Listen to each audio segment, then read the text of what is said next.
Hello friends and dear student, एक बार फिर से आपका बहुत बहुत स्वागत है। तो आज की इस वीडियो में हम लोग पढ़ने वाले हैं फार्माकोलॉजी का चैप्टर नंबर 11 और वो है ऑटोकॉइड्स। तो चलिए शुरू करते हैं। तो पहले इसको मोटा मोटा सा समझते हैं, फिर उसके बाद डिटेल से इसकी सारी चीज़ों को हम लोग पढ़ेंगे कि जितना भी सिलेबस में पूछा है। तो क्या होते हैं ऑटोकॉइड्स? तो ऑटोकॉइड्स ये कुछ केमिकल सब्सटेंस होते हैं। ऑटोकॉइड्स ये कुछ केमिकल सब्सटेंस होते हैं जो हमारी बॉडी के सेल रिलीज़ करते हैं। जैसे कि हार्मोन हमारी बॉडी रिलीज़ करती है, ग्लैंड्स रिलीज़ करते हैं, ऐसे ही हमारी बॉडी के जो सेल हैं वो कुछ केमिकल सब्सटेंस रिलीज़ करते हैं जो एक तरीके से समझिए हार्मोन की तरह से ही काम करते हैं, लेकिन ये लोकल एरिया में काम करते हैं। जैसे यहाँ पे रिलीज़ हुए तो यहीं पे ये क्या है काम करते हैं, इसलिए इनको लोकल हार्मोन भी बोलते हैं या फिर इनको लोकल इम्यून भी बोलते हैं। समझ में आ रही बात? इनको लोकल हार्मोन भी बोलते हैं और लोकल इम्यून भी बोलते हैं। लोकल का मतलब ये नहीं कि नकली या बेकार, बल्कि लोकल का मतलब होता है कि जिस एरिया में ये रिलीज़ होते हैं उसी एरिया में काम करते हैं, कहीं बाहर से आके काम नहीं करते हैं। समझ में आ रही बात? इसलिए इसको लोकल बोला जाता है। इसके एग्जाम्पल जैसे कि हिस्टामिन हो गया, सेरोटोनिन हो गया, प्रोस्टाग्लैंडिन हो गया, तो ये सारे क्या हैं इसके एग्जाम्पल्स हैं। तो चलिए अब हम लोग इसको डिटेल से पढ़ते हैं। तो ऑटोकॉइड्स की डेफिनेशन क्या है? तो autacoids are chemical substance produce by different cells of the body. तो ऑटोकॉइड्स क्या है? एक तरीके के केमिकल सब्सटेंस होते हैं जो कि हमारी बॉडी के सेल उनको रिलीज करते हैं। They act as local hormones at the site where they are synthesised and release. और ये एक तरीके से लोकल हार्मोन की तरह से काम करते हैं। और कहाँ पे काम करते हैं? उस जगह पे, उस एरिया में जहाँ पे वो क्या है सिंथेसाइज होते हैं, यानी जहाँ पे वो बनते हैं और जहाँ पे वो रिलीज होते हैं उसी एरिया में वो काम करते हैं। और करते क्या है, तो जो सेल का फंक्शन है उसको किसी हद तक ये चेंज कर देते हैं। सेल के फंक्शन को कुछ ये चेंज कर देते हैं। अभी इसके बारे में डिटेल आप पढ़ेंगे तो आपको और अच्छे से समझ में आएगा कि क्या करते हैं ये।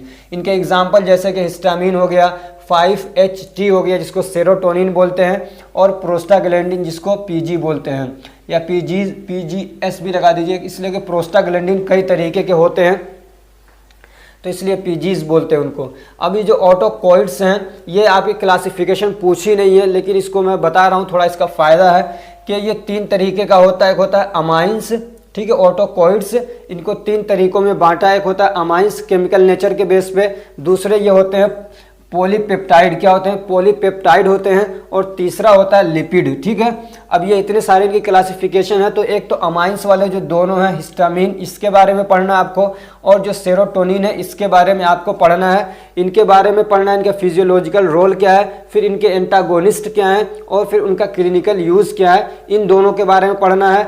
और ये जो प्रोस्टाग्लैंडिन है तीसरा, इसके बारे में आपको पढ़ना, मैंने स्टार लगा रखे जो आपको पढ़ना है। ठीक, इस प्रोस्टाग्लैंडिन के बारे में आपको पढ़ना है, और इसके बारे में आपको इसका क्या कहते हैं एंटागोनिस्ट नहीं पढ़ना है, सिर्फ इसका फिजियोलॉजिकल रोल आपको पढ़ना है। ठीक, तो ये 3 तरीके के हो गए। अब चलिए हम लोग हिस्टामिन से शुरू करते हैं।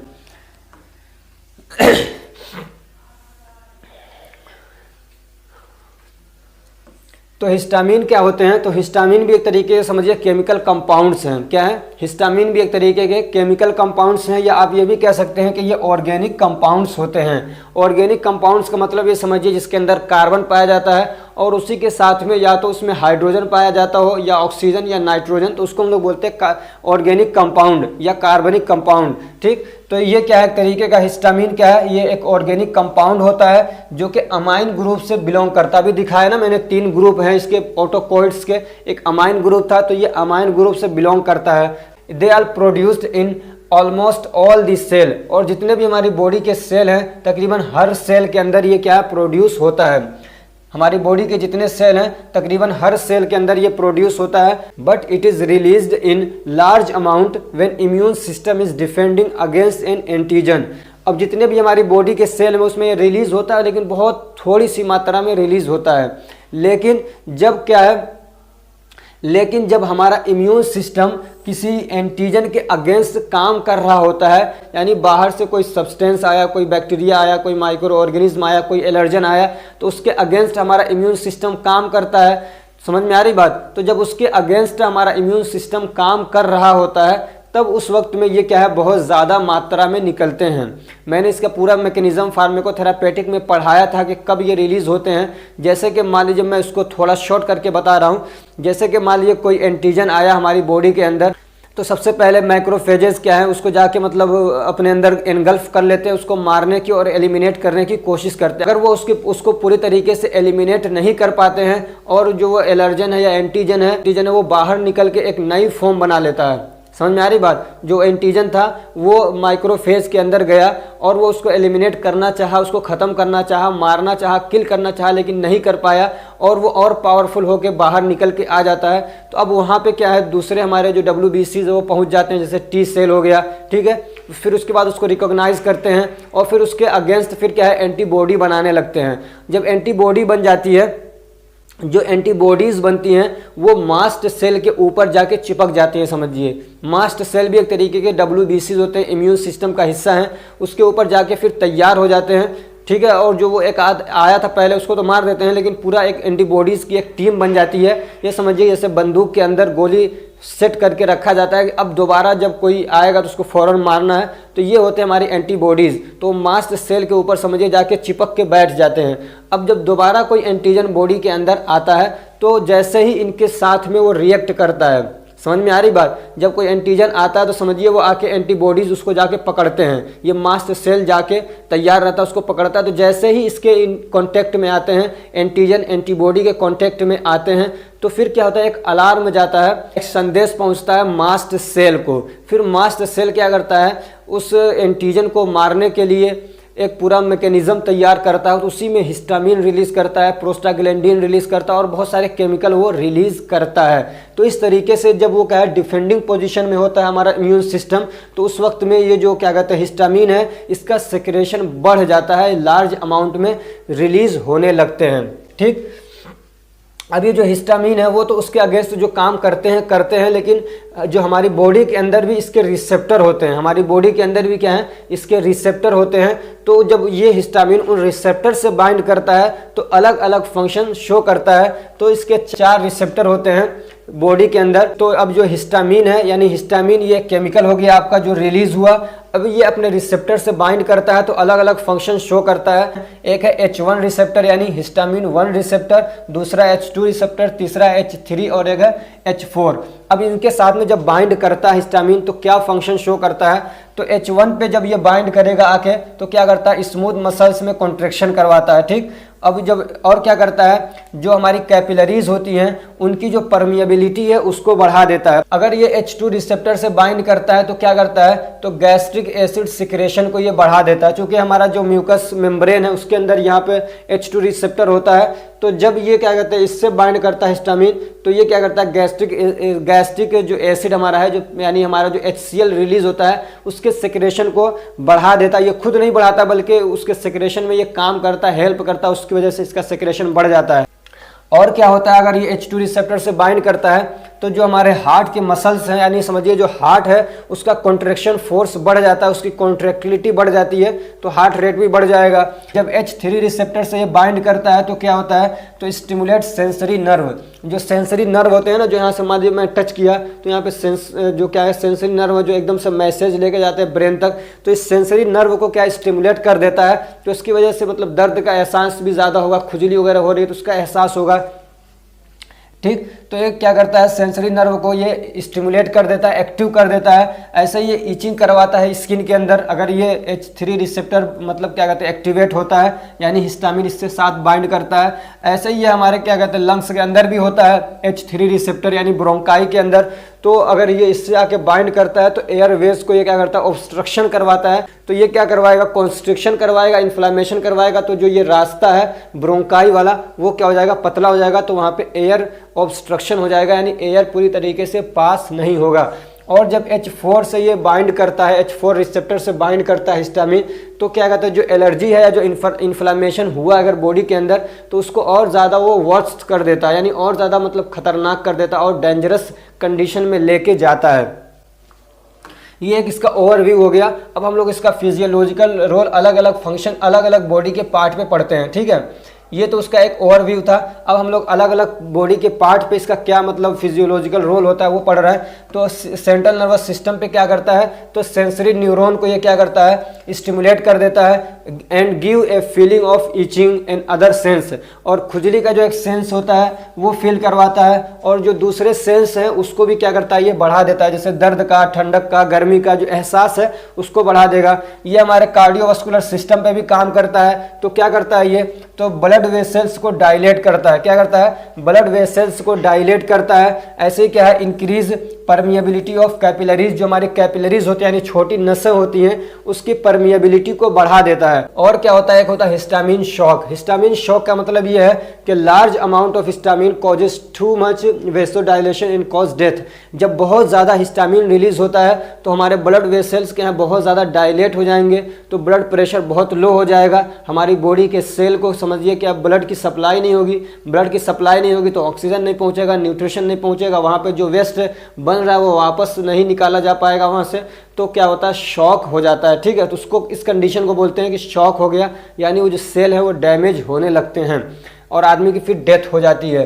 तो हिस्टामिन अगर बहुत ज़्यादा मात्रा में अगर किसी की बॉडी के अंदर रिलीज हो रहा है तो हिस्टामिन की वजह से उसको शॉक लग सकता है, यानी उसकी डेथ भी हो सकती है। ऐसे क्या है, increase contraction force of heart, और ये क्या करता है हिस्टामिन, जो हमारे हार्ट का कॉन्ट्रैक्शन फोर्स है उसको क्या करता है, बढ़ा देता है। ठीक है, और इसका फंक्शन क्या है, inflammation and allergic reaction. Histamine को इससे ज़्यादा जाना जाता है कि ये इन्फ्लामेशन करवाता है और एलर्जिक रिएक्शन करवाता है। तो क्या होता है, when an antigen interacts with IgE antibody present on the mast cell surface, the mast cell releases histamine which cause inflammation and allergic reaction. अभी मैंने पूरा बताया ना कि जब एंटीजन क्या कहता है बॉडी के अंदर एंटर होता है, फिर वहाँ पे क्या होता है, एंटीबॉडीज़ वगैरह बनते हैं। एंटीबॉडीज़ के साथ में जाके मिलता है तो फिर जो मास्ट सेल है वो हिस्टामिन वगैरह रिलीज़ करना शुरू कर देता है, प्रोस्टाग्लैंडिन रिलीज़ करना शुरू करता है। तो फिर उसकी वजह से फिर वहाँ पे क्या होता है, एलर्जिक रिएक्शन होता है और इन्फ्लामेशन होता है। ये IG क्या है, तो ये हमारे एंटीबॉडीज़ होते हैं। ये कई तरीके के होते हैं, जैसे कि IgE हो गया, IgA हो गया, IgG हो गया, IgM हो गया। तो ये कई तरीके के एंटीबॉडीज़ होते हैं। ठीक, तो ये एलर्जिक रिएक्शन करवाता है और इन्फ्लामेशन करवाता है। और क्या इसका फिजियोलॉजिकल रोल है, तो ये गैस्ट्रिक एसिड यानी हमारे स्टोमक के अंदर जो HCl का सिक्रेशन होता है तो उसके सिक्रेशन में भी ये क्या है, काम करता है। तो जो H2 रिसेप्टर है वो कहाँ पे प्रेजेंट होता है,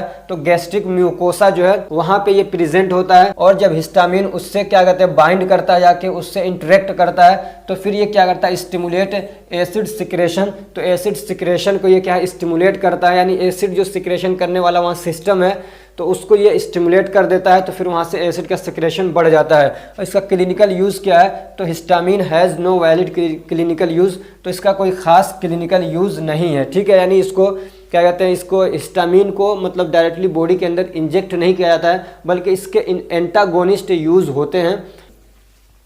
तो हम लोग पढ़ेंगे एंटी हिस्टामिन्स, यानी हिस्टामिन के एंटागोनिस्ट, यानी वो क्या करेंगे, तो वो हिस्टामिन के एक्शन को क्या करेंगे, कम करेंगे। अब वो कैसे करेंगे, या तो हिस्टामिन को रिलीज नहीं होने देंगे, समझ में आ रही बात, क्या करेंगे, या तो हिस्टामिन को रिलीज नहीं होने देंगे या फिर हिस्टामिन को अपने रिसेप्टर से बाइंड नहीं होने देंगे।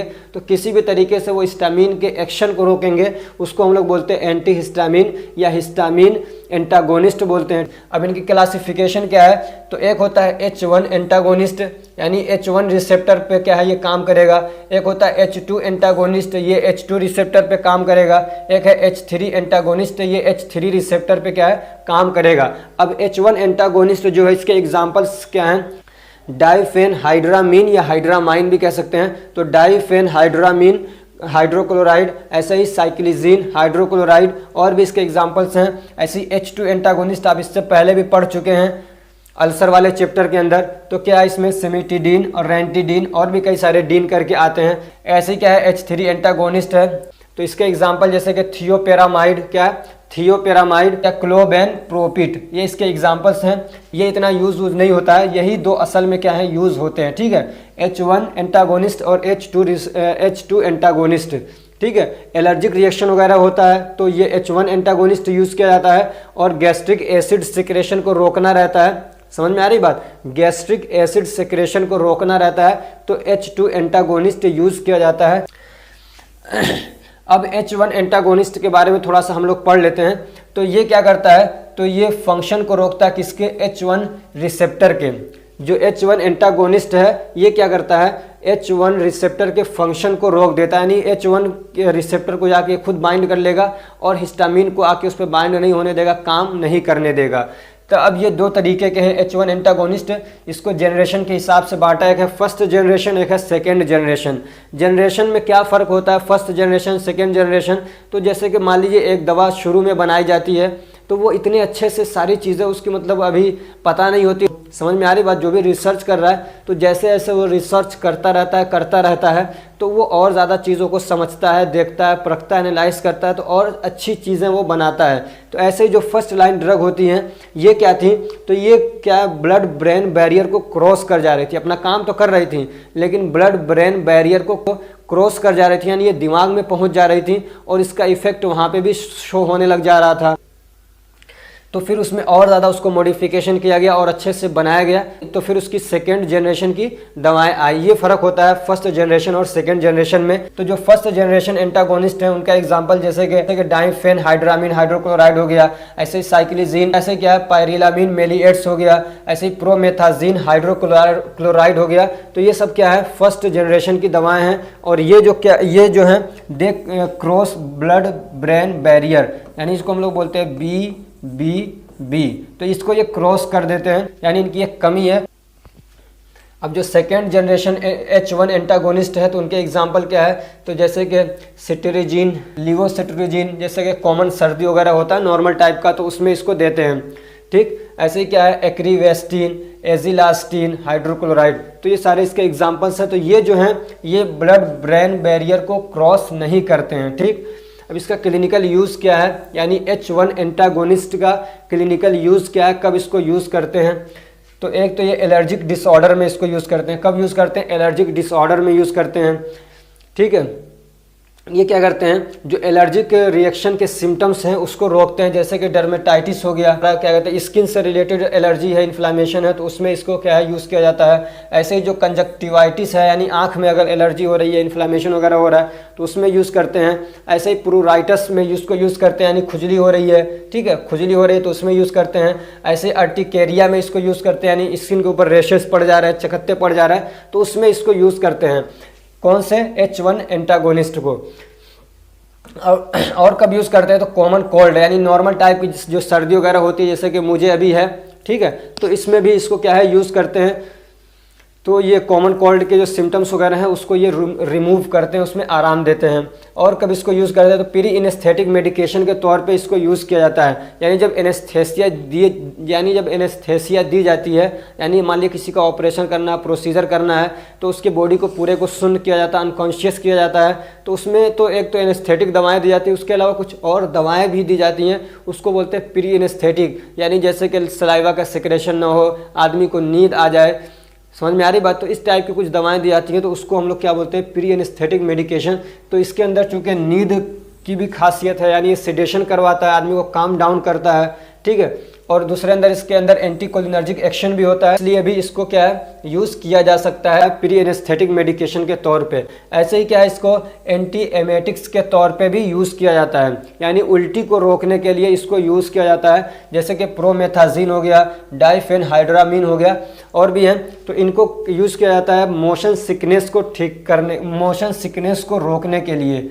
कब यूज़ करते हैं, it are used for prophylaxis of motion sickness. Prophylaxis मतलब ये कि मतलब आदमी पहले से ही दवा ले लेगा, अभी बीमारी हुई नहीं बल्कि उस बीमारी से बचाने के लिए, समझ में आ रही बात, अभी बीमारी हुई नहीं उससे बचाने के लिए अगर हम पहले से दवा लेते हैं तो उसको बोलते हैं प्रोफाइलेक्सिस। क्या बोलते हैं, प्रोफाइलेक्सिस।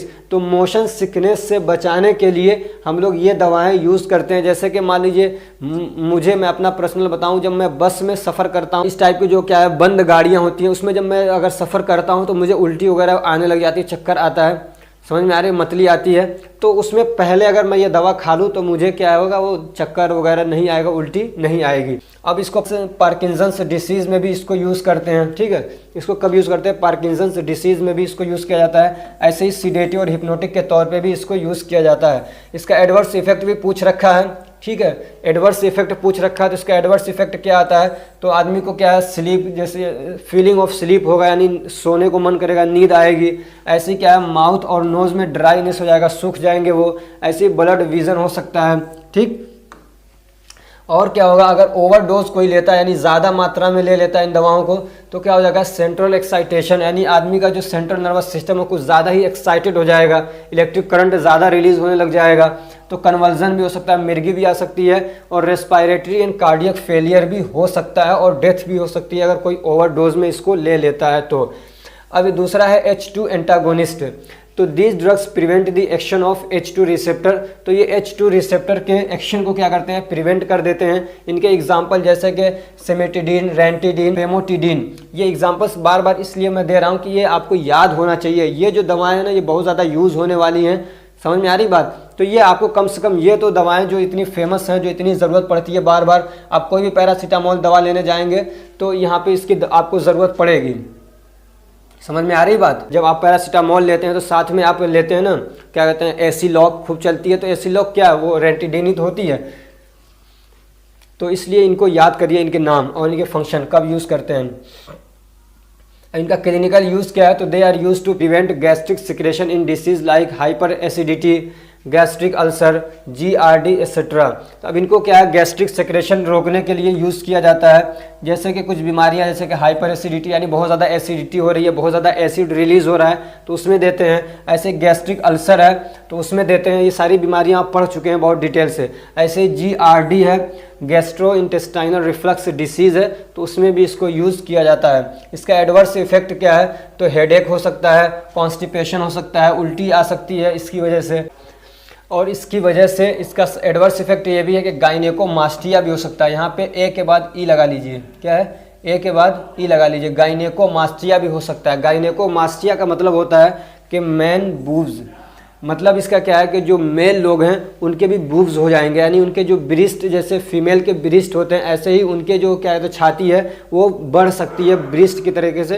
अगर वो क्या है ये दवा ज़्यादा यूज़ कर रहे हैं तो इसकी वजह से उनको भी क्या है फीमेल की तरीके से ब्रिस्ट हो सकते हैं, ठीक है, उसको बोलते हैं गाइनेकोमास्टिया। ऐसे ही क्या है इसकी वजह से इम्पोटेंसी हो सकता है मेल के अंदर, यानी नपुंसकता आ सकती है अगर ये दवाएँ ज़्यादा यूज़ कर रहे हैं मेल लोग, मर्द लोग, तो उनके अंदर क्या है इम्पोटेंसी भी आ सकती है, यानी वो नपुंसकता की तरफ जा सकते हैं।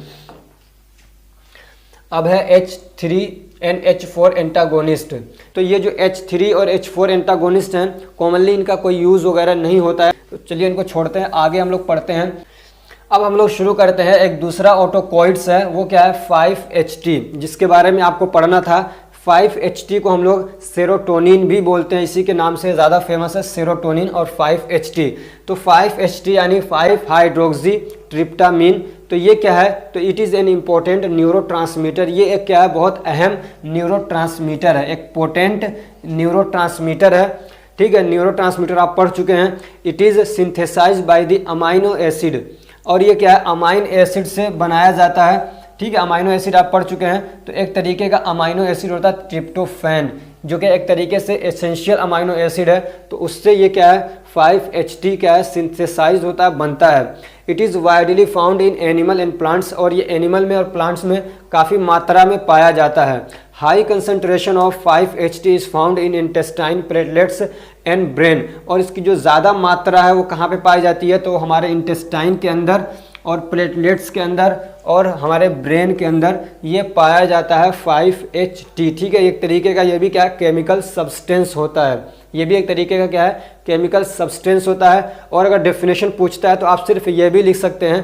कि ये एक तरीके का ये क्या है एक तरीके का ऑटोकॉइड्स है जो लोकल हार्मोन की तरीके से काम करता है। ये भी आप डेफिनेशन अपनी तरफ से बना के लिख सकते हैं। फिजियोलॉजिकल रोल क्या है इसका, तो ये कार्डियोवास्कुलर सिस्टम पे हमारे काम करता है। तो वहाँ पे क्या, अब इसका जो मतलब फंक्शन है ना, जो फिजियोलॉजिकल रोल है इसका, वो बहुत कॉम्प्लेक्स है, मतलब अच्छे से अभी तक डिफाइन नहीं हो पाया है। अभी इस पर रिसर्च चल रही है। कभी तो ये मतलब वही चीज़ कभी तो कुछ और इफेक्ट दे देता है, कभी कुछ और इफेक्ट दे देता है। इसलिए बोलते हैं कि इसका जो फिजियोलॉजिकल रोल है वो कॉम्प्लेक्स है, अच्छे से डिफाइन और क्लियर नहीं हो पाया है। ठीक, तो ये क्या कहते हैं, ये हमारे क्या कहते हैं कार्डियोवास्कुलर सिस्टम पे कॉम्प्लेक्स एक्शन शो करता है। ठीक है, कॉम्प्लेक्स एक्शन मतलब कभी तो कुछ अच्छे से क्लियर नहीं है। अगर और ये इस पे भी डिपेंड करता है इसका डोज कितना लिया जा रहा है। कम डोज ले रहे हैं तो अलग इफेक्ट शो करेगा, ज़्यादा डोज ले रहे हैं तो हो सकता है उसका उल्टा इफेक्ट शो करने लग जाए। ठीक, तो इसके डोज पे भी ये डिपेंड करता है। तो हमारे कार्डियोवास्कुलर सिस्टम पे ब्लड वेसल्स पे इसका क्या इफेक्ट होता है, तो in starting induced vasoconstriction but later induce vasodilation. समझ में आ रही बात। अब अगर किसी को आपने इसका इंजेक्शन लगाया 5 HT का, तो शुरू में तो क्या करेगा, ये वेसोकंस्ट्रिक्शन करवाएगा।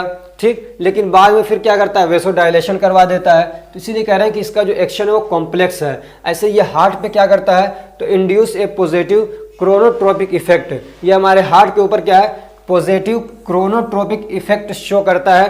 ठीक, और ये भी देखा गया है कि इनोट्रोपिक इफेक्ट भी शो करता है ये। अब ये क्रोनोट्रोपिक और इनोट्रोपिक इफेक्ट का क्या मतलब है और इसके साथ में पॉजिटिव का क्या मतलब है। तो क्रोनोट्रोपिक इफेक्ट का मतलब होता है कि ये हार्ट रेट को बढ़ाता है। समझ में आ रही बात। अगर पॉजिटिव क्रोनोट्रोपिक इफेक्ट है, इसका मतलब ये है कि हार्ट रेट को बढ़ा देगा। क्या करेगा, हार्ट रेट को बढ़ा देगा। और पॉजिटिव इनोट्रोपिक इफेक्ट का मतलब ये होता है कि जो कॉन्ट्रैक्शन का पावर है, समझना इसको ध्यान से।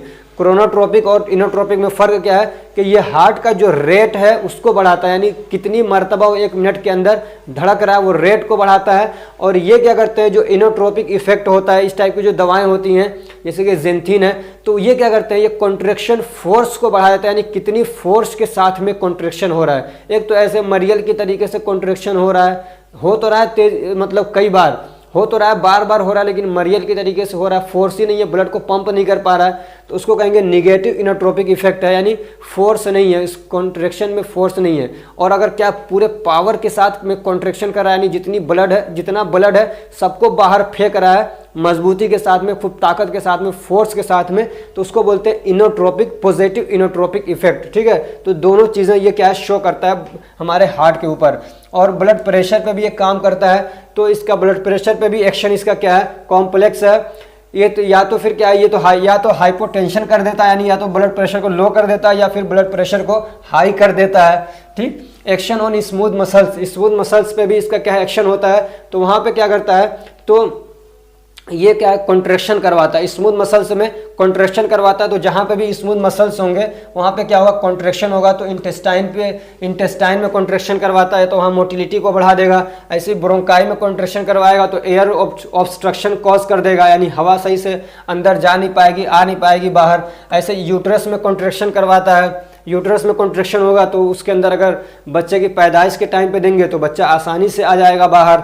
और अगर बहुत पहले ही दे देते हैं तो फिर क्या, एबॉर्शन के लिए इसको यूज़ किया जा सकता है। ठीक, ऑन डाइजेस्टिव सिस्टम, ये डाइजेस्टिव सिस्टम पे काम करता है, तो क्या करेगा, मोटिलिटी को बढ़ा देगा। यानी क्या है, जो हमारे क्या कहते हैं इंटेस्टाइन की मोटिलिटी है, यानी जो स्पीड है चीज़ों को नीचे ले जाने की। मान ली खाना खाया, अब वो डाइजेस्ट होकर इंटेस्टाइन के अंदर पहुँच, अब वो खाना खाया स्टमक से इंटेस्टाइन के अंदर पहुँचा, अब वहाँ से जल्दी अगर वो जाता है तो उसको हम लोग कहते हैं कि मोटिलिटी बढ़ गई है। और अगर धीरे धीरे वो नीचे जाता है एनस की तरफ तो कहते हैं कि मोटिलिटी उसकी क्या है, कम हो गई है। तो ये मोटिलिटी को क्या करता है, बढ़ा देता है।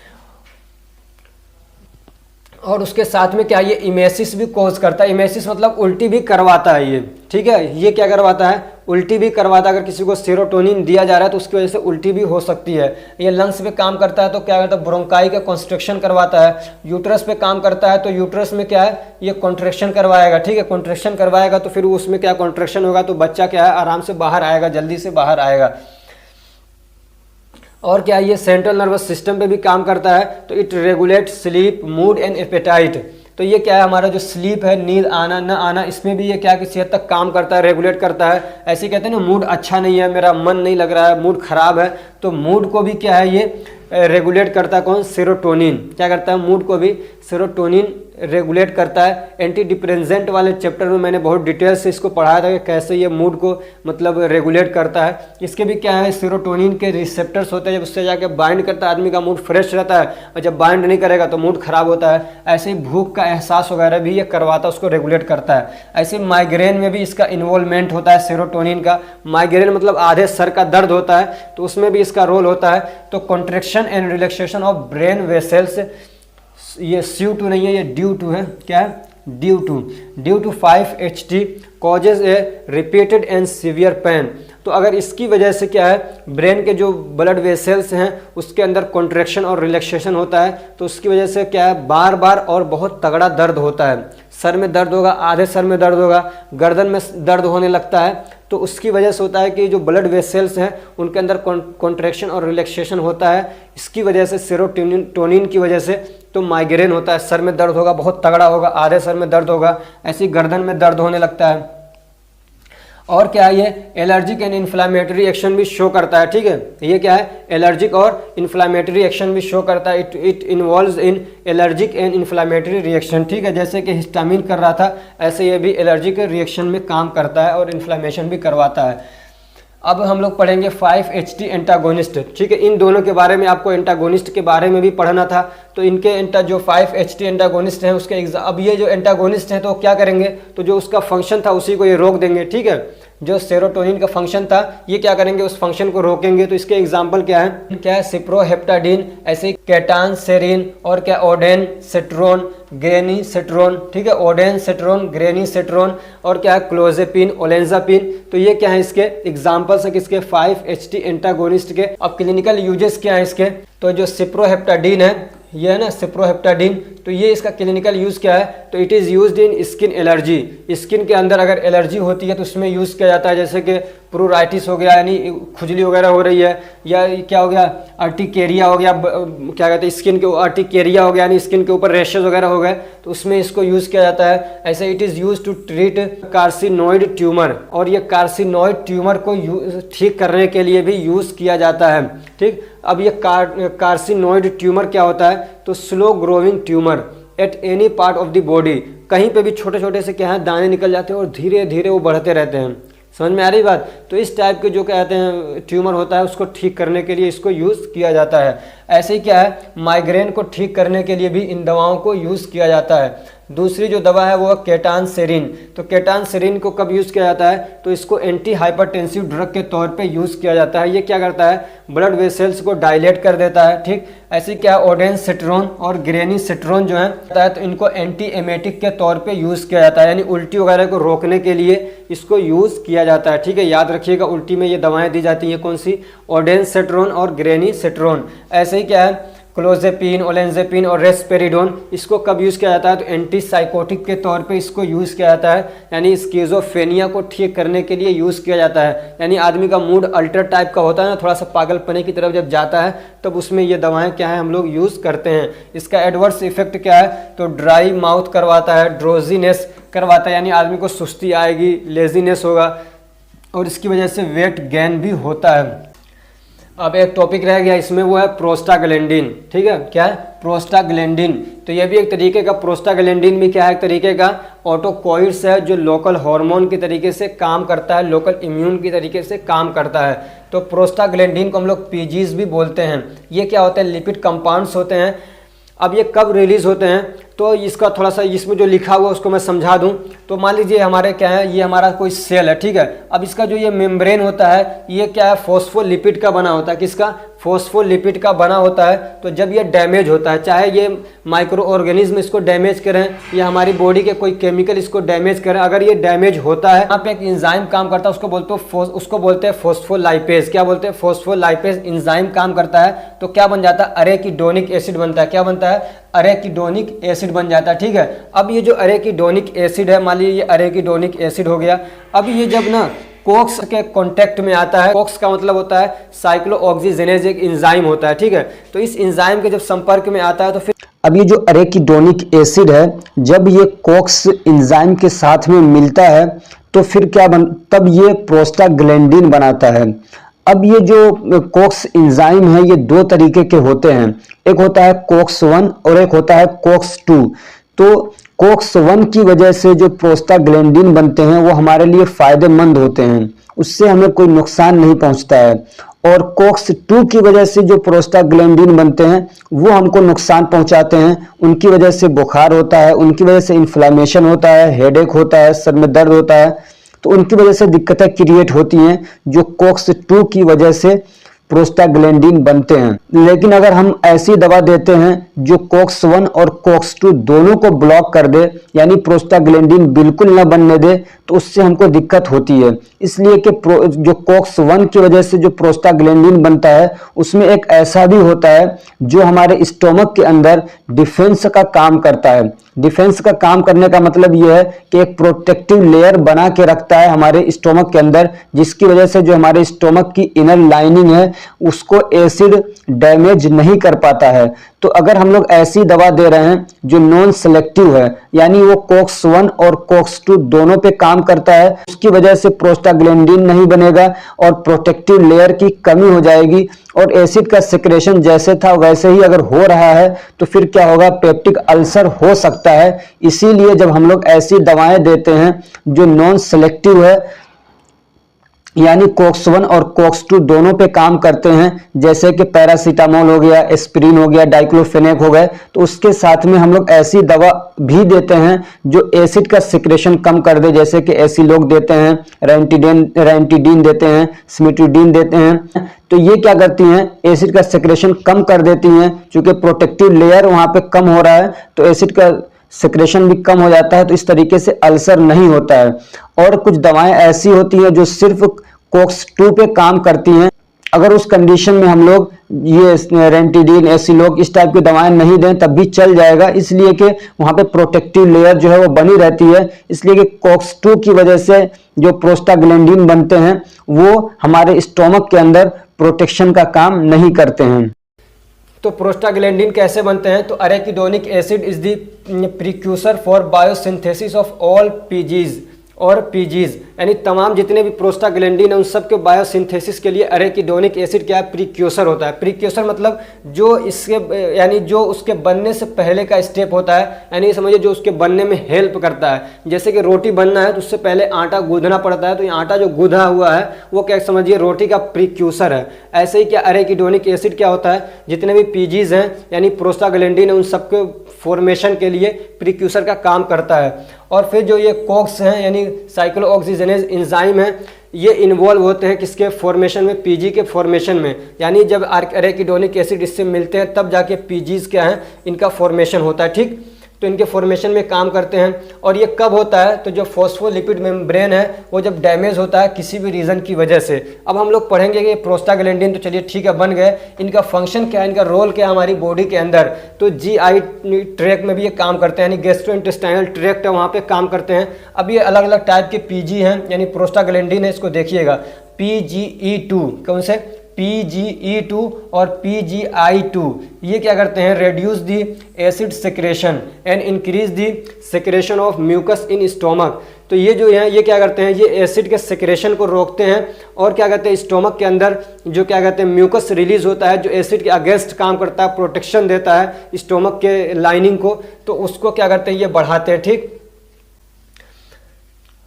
और अगर क्या कहते हैं हम लोग दवा ऐसी दे दें जैसे कि पैरासीटामोल है तो वो सारे तरीके के पीजीज को बंद कर देते हैं, तो फिर बहुत सारी दिक्कतें, तो उससे क्या दिक्कत क्रिएट होने लगती है, एसिड का सिक्रेशन, उससे एसिड का सिक्रेशन बढ़ जाता है और जो प्रोटेक्शन वाली जो म्यूकस रिलीज होती है वो घट जाएगा, तो फिर स्टोमक के अंदर अल्सर हो जाता है। तो इसीलिए क्या है हम लोग मिसोप्रोस्टोन भी देते हैं और ज़्यादातर रेंटिडीन भी देते हैं जब हम लोग non steroidal anti inflammatory drugs use करते हैं। मिसोप्रोस्टोल क्या करेगा, वो PGE2 और PGI2 इसका जो सिक्रेशन रुक रहा है तो ये जाके उसकी कमी को पूरा कर देता है। और रेंटिडीन क्या करता है, इसके सिक्रेशन, गैस्ट्रिक एसिड के सिक्रेशन को क्या करता है, कम कर देता है। ठीक, तो इस तरीके से स्टोमक के अंदर अल्सर नहीं होगा। ऐसे ही कार्डियोवास्कुलर सिस्टम पे भी इनका क्या कहते हैं फंक्शन होता है, रोल होता है। तो क्या है PGD2, कौन सी PGD2, PGE2 और PGI2, ये क्या करते हैं वेसो डायलेशन करवाते हैं। क्या करवाते हैं, वेसो डायलेशन करवाते हैं। और EGF2 अल्फा, ये क्या करते हैं, तो पल्मोनरी वेन्स और जो आर्टरीज हैं यानी जो हमारे लंग्स के पास में जो क्या कहते हैं ब्लड वेसल्स जा रहे हैं उसमें उसमें कॉन्ट्रैक्शन करवाते हैं, ठीक है। ये कौन, PGF2X, ठीक है। और TXA2 इज ए वेसो कॉन्स्ट्रिक्टर, और ये जो TXA2 है वो क्या करता है, वेसो कॉन्स्ट्रिक्शन करवाता है। ये तीनों वेसो डायलेशन करवाते हैं और ये क्या करते हैं, वेसो कॉन्स्ट्रिक्शन करवाते हैं। और प्लेटलेट्स में भी इनका रोल होता है। तो PGI2 इनहिबिट प्लेटलेट एग्रीगेशन, तो जो PGI2 है ये क्या करता है, प्लेटलेट का एग्रीगेशन को रोकता है, यानी आपस में वो चिपक न जाए उसको रोकता है। कौन, PGI2। इसकी ज़रूरत उस वक्त पड़ती है जब किसी का हेमोडायलिसिस होता है, तो उस वक्त में इसको यूज़ किया जाता है ताकि प्लेटलेट का एग्रीगेशन ना हो। हेमोडायलिसिस उस वक्त किया जाता है जब किसी की किडनी खराब हो जाती है, तो मशीन के थ्रू फिर उसके ब्लड की उसके ब्लड की सफाई की जाती है, उसमें से वेस्ट को निकाला जाता है। तो उस वक्त में क्या है, PGI2 प्रोस्टाग्लैंडिन को यूज़ किया जाता है ताकि प्लेटलेट का एग्रीगेशन ना हो, ताकि प्लेटलेट आपस में चिपके ना। तो ऐसे ही क्या है, आई पे भी इसका फंक्शन होता है। तो वहाँ पे क्या करता है, ये EGF2 अल्फा जो है वो डिक्रीज करता है क्या, ऑक्यूलर प्रेशर, यानी आंखों का जो प्रेशर है उसको क्या करता है, ये कम करता है। And its analogues are used in glaucoma, और ग्लूकोमा के अंदर इसके जो एनालॉग्स हैं, यानी इसकी टाइप की जो बनाई हुई दवाएं हैं, तो उसको यूज़ किया जाता है। ग्लूकोमा में क्या होता है, आंखों का प्रेशर बढ़ जाता है। तो ऐसे ही जो लेटेनोप्रोस्ट है और बीमाटोप्रोस्ट है, तो इसको यूज़ किया जाता है ग्लूकोमा के अंदर। तो ये क्या करते हैं, ऑक्यूलर प्रेशर को कम करते हैं। अब इसका और ये क्या है, यूट्रस पे भी काम करता है। तो PGE2 जो है ये क्या करता है, लो, अगर ये लो कंसंट्रेशन में है, और EGF2 अल्फा क्या है, ये लो कंसंट्रेशन में और ये नॉर्मल क्या कहते हैं कंसंट्रेशन में, अगर इन दोनों को मिला के यूज़ किया जाता है तो ये क्या करते हैं, कॉन्ट्रैक्ट प्रेग्नेंट यूट्रस। तो ये प्रेग्नेंट यूट्रस को क्या करते हैं, कॉन्ट्रैक्ट करते हैं। प्रेग्नेंट यूट्रस मतलब जो कोई महिला प्रेग्नेंट है उनके यूट्रस को कॉन्ट्रैक्ट करते हैं ये, ठीक। और ये कॉमनली क्या है, पीजीज जो है ये कॉमनली एबॉर्शन के लिए यूज़ किया जाता है। इनको कब यूज़ किया जाता है, एबॉर्शन के लिए कॉमनली इनको यूज़ किया जाता है। ऐसे ही क्या है, इंडक्शन ऑफ लेबर में भी इसको यूज़ किया जा सकता है, यानी बच्चे के पैदा होने के टाइम पे इसको दिया जाएगा तो बच्चा क्या है, आसानी से बाहर आने लगेगा, कॉन्ट्रैक्शन करवाएंगे ये। ऐसे मेल रिप्रोडक्टिव सिस्टम में भी इसका क्या काम होता है, जो मेल लोग हैं वो ध्यान से सुने। अगर किसी को क्या है, इरेक्टाइल डिसफंक्शन है, अगर किसी को इरेक्टाइल डिसफंक्शन है, अगर किसी का खड़ा नहीं होता है, तो उसके लिए क्या है, PGE1 यूज़ किया जाता है। तो उसके इरेक्टाइल डिसफंक्शन को क्या है, दूर किया जा सकता है, ठीक है। उनके पेनिस के अंदर इरेक्शन हो जाएगा, खड़ा होने लग जाएगा। तो उसके लिए जो इसका एनालॉग आता है वो है एलप्रोस्टाडिल। क्या है, एलप्रोस्टाडिल यूज़ किया जाता है इसके लिए, इरेक्टाइल डिसफंक्शन को ठीक करने के लिए। क्लिनिकल यूज़ किया है तो एबॉर्शन के लिए इसको यूज़ किया जाता है। ऐसे इंडक्शन ऑफ लेबर, यानी बच्चे को पैदा करवाने के लिए, यानी बच्चा जो अब 9 महीने का हो गया निकल जाए आसानी से बाहर, तो उसके लिए यूज़ किया जाता है। ऐसे ही PPH के लिए इसको यूज़ किया जाता है। PPH का मतलब होता है पोस्टपार्टम हेमरेज, ठीक है। यानी बच्चा जब पैदा हो गया उसके बाद बहुत ज़्यादा ब्लीडिंग होती है तो उसको हम लोग बोलते हैं पोस्टपार्टम हेमरेज। तो उसके लिए भी इसको यूज़ किया जाता है, उसको बोलते हैं PPH, ठीक। तो उसके लिए कौन सा यूज़ होता है, तो कार्बोप्रोस्ट और मीसोप्रोस्ट, ठीक है। अब ये जो कार्बोप्रोस्ट है ये इंट्रामस्कुलर रूट से दिया जाता है और ये ओरली दिया जाता है मीसोप्रोस्ट। अब इसका एडवर्स इफेक्ट क्या है, तो इसकी वजह से नोजिया हो सकता है, उल्टी हो सकती है, डायरिया हो सकता है, फीवर हो सकता है और फ्लशिंग हो सकती है। फ्लशिंग मतलब जो स्किन है वो रेडनेस हो सकता है उसमें, और क्या हाइपोटेंशन हो सकता है। ये कुछ इसके एडवर्स इफेक्ट